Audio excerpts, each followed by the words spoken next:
Dear students, ecology और phytogeography के paper में आज हम चिपको मूवमेंट और वर्ल्ड वाइड फंड WWF के बारे में स्टडी करेंगे। Now we will see what is Chipko andolan. Chipko movement क्या है? हमारे नित्य प्रति जीवन में वन एक महत्वपूर्ण स्थान रखते हैं। जैसा कि हम जानते हैं कि वन संपदा के बिना जीवन अधूरा है। यह मानव समाज और राष्ट्र की प्रगति और आर्थिक विकास के लिए बहुत महत्वपूर्ण है। वनों से जो उत्पाद प्राप्त होते हैं वह राष्ट्र की समृद्धि को तीव्र गति प्रदान करते हैं। इसीलिए हम कह सकते हैं कि मानव गति की सर्वाधिक और मूलभूत आवश्यकताओं में रोटी, कपड़ा, मकान के अलावा वनों का भी महत्वपूर्ण योगदान रहता है। इन तीनों चीज़ों में वनों का उपयोग होता है। वनों में उपस्थित विभिन्न प्रकार के वृक्षों और इसके विभिन्न भागों का उपयोग मानव जीवन में प्रमुखतः जो जीवन के सोपान हैं, जैसे जन्म, मृत्यु, विवाह इत्यादि अनुष्ठानों में इसका उपयोग आता है। पिछले कुछ वर्षों में वन संपदा का अविवेकपूर्ण दोहन हुआ है, मतलब माइंडलेस यूज हुआ है। इस वजह से उसकी कमी आती जा रही है, जिसके परिणाम स्वरूप हमारे पर्यावरण का जो संतुलन है वह बिगड़ रहा है। अनेक समस्याएं जैसे मृदा अपतरण, सॉइल इरोजन, भूस्खलन, ड्रॉट और वन्य जीवों की संख्या में कमी, पृथ्वी के तापक्रम में वृद्धि, जलवायु में बदलाव इत्यादि एक चुनौती के रूप में हमारे सामने प्रस्तुत है। विभिन्न पर्यावरण विज्ञानियों ने बारंबार सचेत किया है इसके लिए, ताकि पारिस्थितिकी अनुकूलन को हानिकारक प्रभावों से बचाया जा सके और पारिस्थितिकी अनुकूलन एक सामंजस्य जो है वह पूरे विश्व में बना रहे। इसीलिए सामाजिक और शासकीय स्तर पर वन संपदा की सुरक्षा एवं संरक्षण की बात होने लगी है, ताकि हम वन का संरक्षण आने वाली जनरेशन्स के लिए कर सकें। पिछले 30 या 40 वर्षों से वन संपदा के संरक्षण के प्रयास राजकीय स्तर पर हो रहे हैं, लेकिन 2 दशक से हमारे जो देश है उसमें सामाजिक स्तर पर भी इस तरह के प्रयास युद्ध स्तर पर किए जा रहे हैं। चिपको आंदोलन एक सफल अभिव्यक्ति है वन संरक्षण की। आपने नाम भी सुना होगा, चिपको आंदोलन। ऐतिहासिक संदर्भ में अगर हम जाएं तो आज से 2600 वर्ष पूर्व भगवान बुद्ध ने प्रत्येक नागरिक को एक एक वृक्ष लगाने के लिए प्रेरित किया था। हमारे प्रांत राजस्थान में भी 250 वर्ष पूर्व एक मामला सामने आया था, जब खेजड़ी या सांगरी के वृक्ष बहुतायत में थे। इनको निवासी और व्यापारी जलाऊ लकड़ी और अन्य आवश्यकताओं की पूर्ति के लिए बेहताशा काट रहे थे, जिसकी वजह से इसकी अधिकता में कटने से इसकी कमी होने लग गई थी क्षेत्र में। तो सन 1771 में जोधपुर के खेजड़ली गांव में विश्नोई समाज में एक साधारण गृहिणी महिला ने एक असाधारण साहस का परिचय दिया और उसने इस वृक्ष को रक्षा करना अपना परम कर्तव्य माना।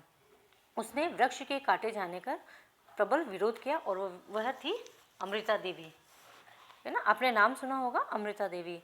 उस समय अमृता देवी जो प्रस्तुत किया था, उन्होंने जो विरोध प्रस्तुत किया था खेजड़ी वृक्ष की सुरक्षा के लिए, वह एक आंदोलन का रूप ले लिया था उसने। और उनके उसमें पति अमृता देवी स्वयं की और 3 पुत्रों सहित विश्नोई समाज के लगभग 363 व्यक्तियों ने इसमें अपना बलिदान दिया था। इस आंदोलन का असर यह हुआ कि जोधपुर रियासत के जो तत्कालीन महाराज थे, उन्होंने खेजड़ी वृक्ष की कटाई पर तुरंत प्रतिबंध लगा दिया।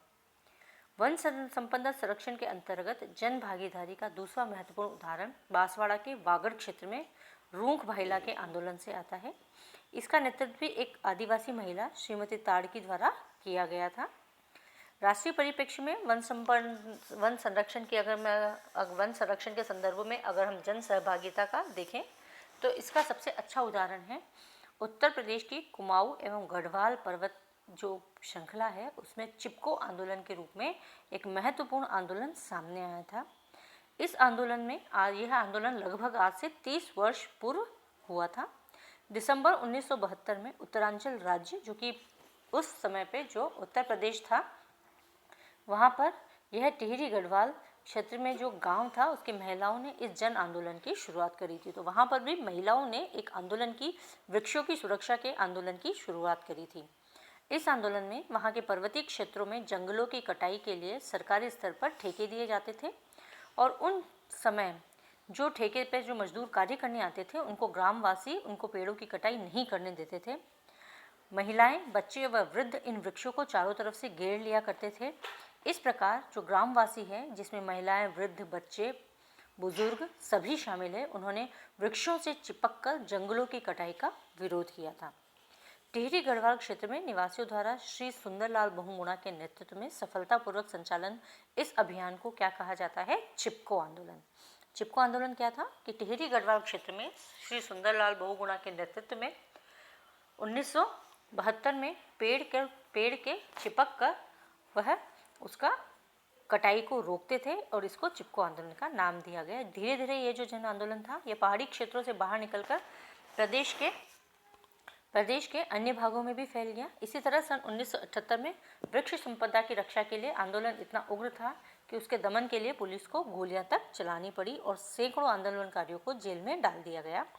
इस जन आंदोलन की पूरी बागडोर श्री सुंदरलाल बहुगुणा के हाथों में ही थी। उन्होंने अपने मुख्य केंद्र जो थे उनके संघर्ष के वह थे आडवाणी बुढ़कर गांव, टिहरी गढ़वाल क्षेत्र। यह जो टिहरी गढ़वाल क्षेत्र के जो दो मुख्य गांव हैं आडवाणी और बुढ़कर, यहाँ पर उन्होंने अपने संघर्ष की श्रृंखला शुरू करी थी। इसके बाद 1982 में लंदन में आयोजित संयुक्त राष्ट्र पर्यावरण कार्यक्रम United Nation Environmental Programme UNEP भी उसमें सम्मिलित हो गया और उसमें सुंदरलाल बहुगुणा और उनके साथियों ने चिपको आंदोलन की नीति और वस्तु स्थिति को स्पष्ट करते हुए जोर दिया कि हिमालय का जो क्षेत्र है वह इस इलाके की, वहाँ पे अगर वन संपदा रहेगी तो वह मृदा, जल और पर्यावरण के संरक्षण में महत्वपूर्ण योगदान देगी। तो सुंदरलाल बहुगुणा ने अपने जो आंदोलन था उसको इन शब्दों में व्यक्त किया। क्या है जंगल के उपकार, मिट्टी, पानी और बयार। उनका यह भी कहना था कि आधुनिक काल में इनकी जो श्रृंखला है वह खत्म होती जा रही है। क्या है जंगल के उपकार, लकड़ी, लीसा और व्यापार। चिपको आंदोलन में भाग लेने वाले जो कार्यकर्ता थे उनका यह कथन था कि पर्वतीय क्षेत्रों में संतुलन आर्थिक विकास के लिए संतुलित पर्यावरण की आवश्यकता होती है। यही नहीं, इन पर्वतीय क्षेत्र के निवासियों द्वारा यह भी महसूस किया जा रहा है कि पर्वत के ढलानों पर हो रही वृक्षों की कटाई के कारण बाढ़, मृदा अपरदन जैसी समस्याएं भी विकराल रूप ले लेती है। अलकनंदा दुर्घटना के बाद टावा घाट, कनोड़िया घाट की विभीषिकाएं और अभी हमने हाल ही में एक एग्जाम्पल देखा है जो केदारनाथ में जो त्रासदी हुई थी वह भी इसी का परिणाम है, वनों की कटाई का और अवैध निर्माण का। उन्होंने ये बोला कि इन संवेदनशील जो क्षेत्र हैं इसमें वृक्षों की कटाई पर पूरी तरह प्रतिबंध लगा देना चाहिए।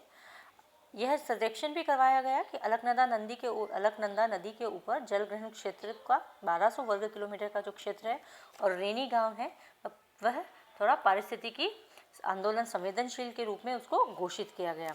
तो अब जो ये चिपको आंदोलन है यह देशव्यापी धारण कर लिया है इसने रूप। इसके अंतर्गत देश के विभिन्न भागों में वन संरक्षण के लिए महत्वपूर्ण कार्यक्रम संचालित किए जाते हैं। इसमें जो मुख्य उद्देश्य इसके हैं वह है वनों की अंधाधुंध कटाई पर तत्काल रोक लगाना, पारिस्थितिकी संतुलन को पुनः स्थापित करना और अधिक से अधिक संख्या में वृक्ष लगाना।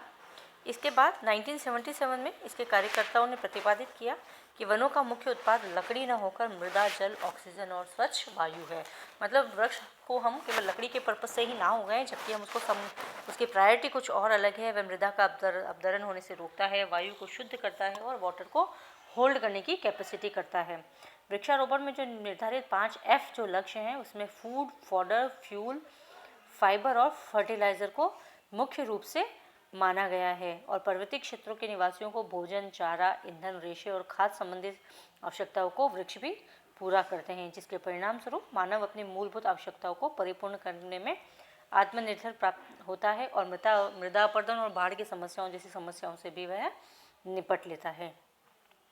जंगल के प्रति जो जन जागरूकता उत्पन्न करने के लिए विशेषकर पारिस्थितिकी संतुलन और आत्मनिर्भरता का लक्ष्य प्राप्त करने से वृक्षों की भूमिका के बारे में गांव-गांव के अंदर जानकारी दी गई थी। चिपको आंदोलन के कार्यकर्ताओं ने पदयात्राओं के द्वारा, रैलियों के द्वारा, शिविर के द्वारा ग्रामवासियों को इसकी उपयोगिता से, इसके महत्व से अवगत करवाया गया था। आज के युग में भी अगर हम विकास देखें तो विकास के साथ साथ जो पर्यावरण का ह्रास हो रहा है, इस अवस्था में हमें भी पर्यावरण संरक्षण के लिए विभिन्न कार्य करने चाहिए। तो यहाँ तक था चिपको आंदोलन। अब हम वर्ल्ड वाइल्ड लाइफ फंड के बारे में पढ़ेंगे। So thank you dear student, this is all about the Chipko movement. और हमारे नेक्स्ट लेक्चर में हम WWF के बारे में पढ़ेंगे। चिपको मूवमेंट पर्यावरण संरक्षण के लिए एक उपाय है जो कि उत्तर प्रदेश में श्री सुंदरलाल बहुगुणा के नेतृत्व में प्रारंभ हुआ था और इसने अपना देशव्यापी आंदोलन का रूप ले लिया था। I hope you understand the topic. Thank you.